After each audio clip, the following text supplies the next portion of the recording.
Despite being 4.5 billion years old, the Sun is still active, influencing space and planets in its orbit with solar flares, sunspots, and coronal mass ejections known as space weather, which can interfere with satellites, GPS, and radio communications.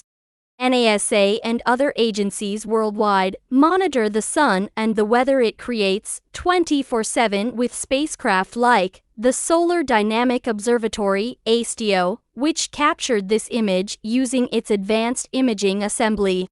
The ASTO observes the Sun in different wavelengths of ultraviolet light.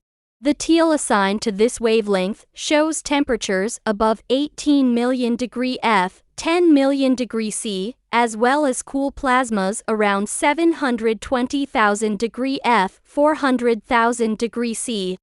Our Sun goes through phases of high and low activity, roughly every 11 years, culminating in solar maximums and minimums. As the Sun approaches the next solar maximum in June 2025, activities like solar flares increase.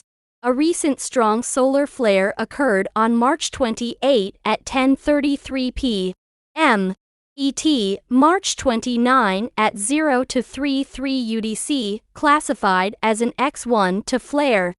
X-class denotes the most intense flares, while the number provides more information about its strength.